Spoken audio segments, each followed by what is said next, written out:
Alright, so here's the headline. Adrian Newey just warned Aston Martin that he's seen this before. That's not a rumor, that's not a clickbait headline, that's literally what he said in a brand new interview today. He went on the James Allen podcast and his exact words were, "If you're not careful, blame culture can sit in as well." I won't say too much, but there's a bit of deja vu at the moment. And when Adrian Newey says deja vu, people in Formula 1 pay attention, because the last time he said that, it was before he built one of the most dominant teams the sport has ever seen. Of course, I am talking about Red Bull. So let's rewind. Aston Martin announced back on September 10th of 2024 that Newey would join the team on March 1st of 2025 as managing technical partner and even take a shareholding part in the company. You know this, we've talked about this on the channel before. That right there is massive, because many of us thought that he would retire when he left Red Bull. Instead, he didn't retire at all. He stepped out of a dynasty to build something new from scratch that he wants to be another dynasty in Formula 1. So you may ask yourself, why? Why would he do that? Because he wanted one last challenge, to shape the team that could rise when Formula 1 hits its next reset. We're talking, of course, about the 2026 regulation overhaul. So when he says he's seeing deja vu, he's not being poetic. He's saying, like, I've walked into this type of team before and I know exactly how this story can end. Now, what is this deja vu about? In the same conversation, Newey described what early Red Bull was like in 2006 and 2008. He said people inside the team had lost belief that they could win. Once that happens, he said, and I quote, "Everything goes wrong." And then he followed by, "Complacency sits in, laziness sits in, lack of self-belief creeps in. If you're not careful, blame culture can sit in." That's his direct quote. That is exactly what he said. Newey saw that decay up close, and he's implying that he can see some of those symptoms already happening at Aston Martin. Let's talk about what he actually walked into.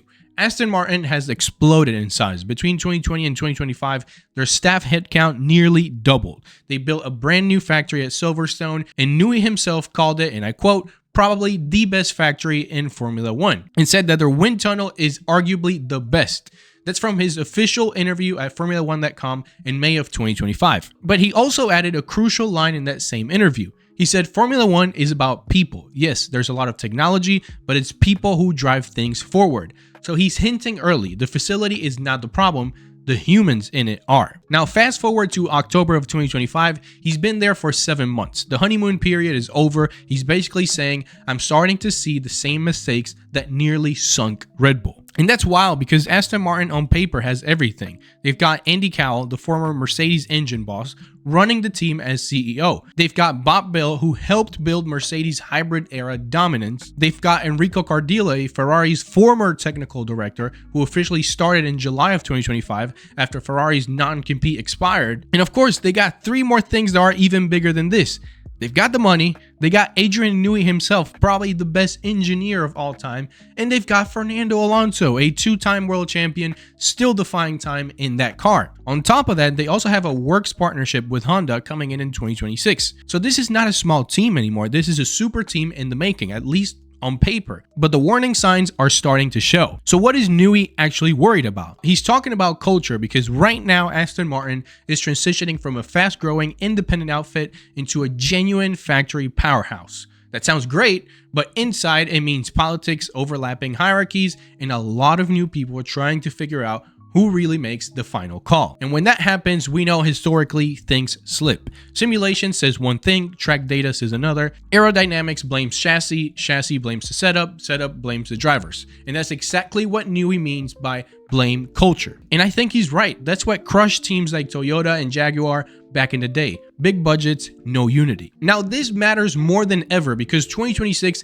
is the single biggest reset Formula 1 has had since 2014. The FIA's new regulations change everything. We're talking lighter cars, active aerodynamics that adjust on straights and corners, power unit rules requiring roughly a 50-50 split between internal combustion and electrical energy, and a new fuel efficiency formula that Honda has specifically designed around. So they're completely rebooting everything, and that's exactly why Aston Martin decided to hire Adrian Newey. They want to use the reset the same way that Braun GP did in 2009, to leap from midfield to champion overnight. But Newey knows the catch.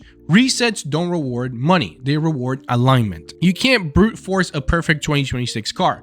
Newey has the experience and he has the years. You have to believe in a concept and execute it cleanly, not just throw money and people at it. So let's connect this to the results. Aston Martin's 2025 season hasn't been terrible, but it's not what the hype promised. A few early top 6 finishes, no wins, in that sense of we should be further ahead by now. The upgrades have been inconsistent. Sometimes they gain a 10th, sometimes they lose balance completely. And for those of us who've been watching Formula 1 for a while, we know that's the exact limbo that Red Bull were in before 2009. So when Newey says déjà vu, he's not joking. He's probably watching meetings and thinking, yup, I've sat through this exact argument before at Red Bull. And to be fair, I don't think this is a hit piece on Aston Martin. You can't build a front-running Formula 1 team in 3 years and expect absolute perfection.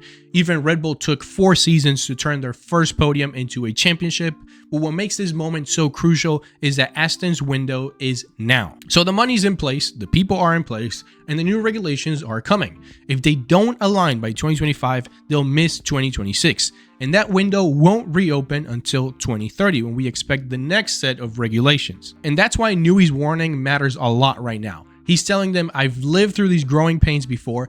I know the signs. Let's fix it before it's too late. So you may be asking now, what's next? How can they fix this? If Aston Martin takes this seriously, they could be the dark horse by 2026. This is still not out of the equation. With all the facts that we know already, you can imagine a Honda-powered, Newey-designed car with Alonso still informed and a unified, motivated team behind it. That's a scary prospect for everyone else. But if they brush this off as Newey being picky, they'll waste the biggest opportunity they've ever had. And I'm serious when I say this. This is their biggest opportunity. Because the truth is that culture beats cash every single time. Ask Red Bull, ask Mercedes, ask Ferrari in the Schumacher era. Belief first, perfection later.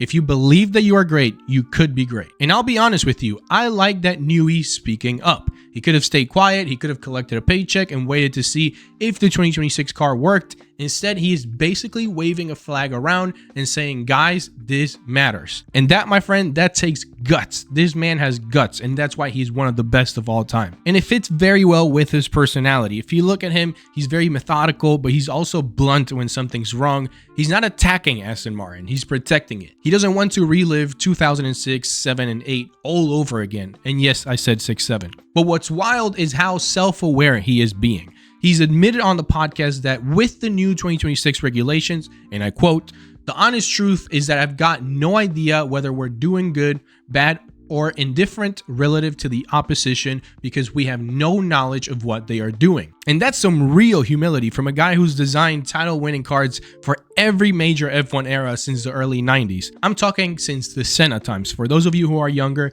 yes, Adrian Newey was Senna's engineer for a couple of seasons. So if Adrian Newey is saying, I don't know yet where we stand, but I see the warning signs, I don't think that's pessimism. I think that's leadership. Good leadership from him, a man with experience that knows what he's talking about. Now let's be brutally practical. This entire project is a 5-year bet. Lawrence Stroll is investing hundreds of millions of dollars to create Britain's new legacy team, kind of like a Ferrari for Britain. But culture doesn't flip with the bank transfer. And Newey's déjà vu comment, that's him checking the temperature and saying, before we add any more horsepower, let's make sure that we're rowing all in the same direction. That's what every successful team does before they break through. So I think that Aston Martin is moving in the right direction, even though they are struggling. So in my honest opinion, I think this comment is exactly what Aston Martin needed to hear. It's not a PR friendly, we're doing fine thing, but a reality check from someone who's been at the top and remembers what it took to get there. Newey's basically telling them, I joined you because you have potential. Don't waste it thinking facilities win races because people do. And I respect the heck out of that. That's the kind of straight talk that can save a team years of trial and error. So yes, Adrian Newey just warned Aston Martin. And yes, he's seen this before. He saw it at Red Bull before they were champions, and he saw what complacency does. And he's sounding the alarm early enough to fix it. Whether they listen to him or not, that's the story we'll all be watching in 2026. So what do you think? Do you think that Aston Martin can actually fix the culture and make an amazing car for 2026? Or do you believe that 2026 is perhaps not their year and they're a little late? Let me know down below because I actually read every comment. Sorry if I sounded a little different today. I'm a little sick, but I wanted to cover this because I thought it was very important. Thank you so much for watching. If you're new around here, you can click right here to subscribe to my channel, and you can watch one of these 2 videos that I created just for you right after this one. I'll be waiting for you there. Until next time, bye.